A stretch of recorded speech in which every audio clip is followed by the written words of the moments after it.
Unjuk rasa yang dilakukan oleh masyarakat dan mahasiswa masih terus bergulir menolak hadirnya undang-undang TNI yang telah disahkan oleh DPR beberapa hari lalu.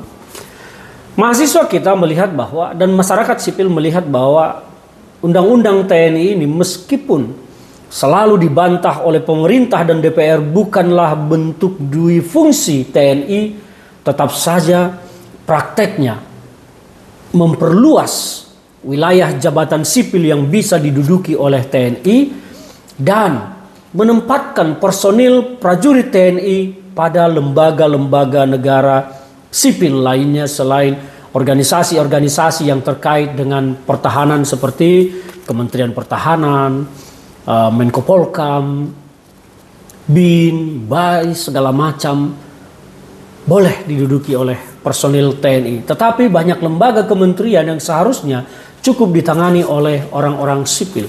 Dan faktanya undang-undang tersebut memperluas jabatan TNI di jabatan sipil. Memang ini perlu pertimbangan, perlu kajian matang. Bagi saya ada banyak tempat dari 14 kelembagaan itu yang bisa diduduki TNI. Bagi saya sekitar 10 layak memang diduduki oleh TNI, tetapi sisanya patut dikaji ulang. Penolakan masyarakat sekarang semakin besar ya. Mahasiswa masih melakukan unjuk rasa di banyak daerah, bahkan kemarin di Surabaya dan Malang terlihat betapa kerasnya mahasiswa menolak sehingga terjadi kericuhan di lapangan. Demikian juga di Jogja dan di beberapa tempat lain yang saya belum lihat bergerak. Semarang, saya juga belum lihat bergerak di Medan, saya juga belum lihat bergerak di Makassar, saya belum lihat bergerak di daerah Kalimantan. Masih beberapa tempat, tetapi eskalasinya terus berlangsung. Bagaimana caranya pemerintah menanggapi persoalan yang ada? Menurut saya pemerintah kali ini harus bijak. Harus segera melakukan dialog secara terbuka dengan masyarakat sipil dan mahasiswa terkait penolakan undang-undang TNI tersebut. Pemerintah tidak boleh merasa keras kepala, merasa berkuasa, merasa tidak peduli dengan mahasiswa yang melakukan unjuk rasa dan merasa bahwa ini akan sebentar saja dan akan selesai. Apalagi harus menuduh bahwa ada pihak yang menunggangi demo tersebut dari pihak asing lah, dari partai lah.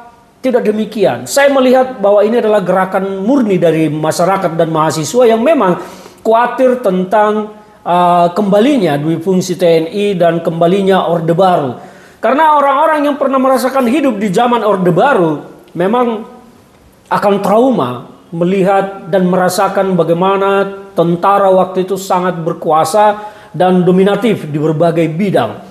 Tentara itu seolah-olah bisa melakukan apa saja dan berkuasa atas apa saja. Dan sejarah mencatat memang terjadi beberapa kali bentrokan antara masyarakat dengan aparat TNI juga dengan kepolisian. Dan kalau perluasan jabatan ini hanya di tingkat perwira tinggi, ya memang akan menyeret-nyeret yang di bawah. Jadi saya pikir bahwa negara kita perlu dirumuskan kembali apakah memang prajurit TNI itu perlu diperluas jabatannya di lembaga sipil. Kalau bicara tentang profesionalisme, namanya profesionalisme artinya profesional di profesinya. Profesinya adalah tentara. Harusnya kalau bicara profesionalisme maka mereka harus menjadi profesi tentara yang murni bicara dan bergerak tentang kedaulatan dan pertahanan. Karena itulah fungsi tentara dalam undang-undang TNI. Tetapi tidak dibuat melebar kemana-mana karena itu bukan lagi profesionalisme tetapi seperti mencari pekerjaan di tempat lain di luar tentara. Saya orang yang mendukung bangsa ini tetap stabil dan kondusif. Saya tidak ingin bangsa ini ricuh, tetapi kita ingin bangsa kita benar-benar berlandaskan konstitusi, berlandaskan aturan bagaimana aparat tentara memang hanya tentang pertahanan dan kedaulatan. Kepolisian bicara tentang keamanan dan ketertiban. Dan ini menjadi sangat penting kita rumuskan agar bangsa kita tidak menjadi bangsa yang tidak beraturan meskipun bangsa kita terlalu banyak aturan dan hukum. Jangan sampai kekuasaan merasa berhak dan merasa bisa melakukan apa saja, mengutak-atik negara setiap saat, mengutak-atik komposisi negara setiap saat, dan bahkan kalau perlu mengubah konstitusi setiap saat. Kekuasaan harus tunduk kepada satu pakem, di mana bangsa kita sudah jelas diatur dalam konstitusi kita sejak awal. Meskipun telah dirubah, diamandemen berkali-kali, dan ini membuat bangsa kita semakin rusak, semakin kacau. Saya berharap tokoh-tokoh bangsa ini akan kembali merekonstruksi Indonesia, merumuskan Indonesia itu kembali kepada semangat kemerdekaannya sejak awal. Kita tidak boleh diombang-ambingkan oleh suasana dan kehilangan jati diri. Saat ini Indonesia menurut saya kehilangan jati diri dan ingin menjadi ini, menjadi itu, menjadi semua. Tapi kita lupa kita siapa.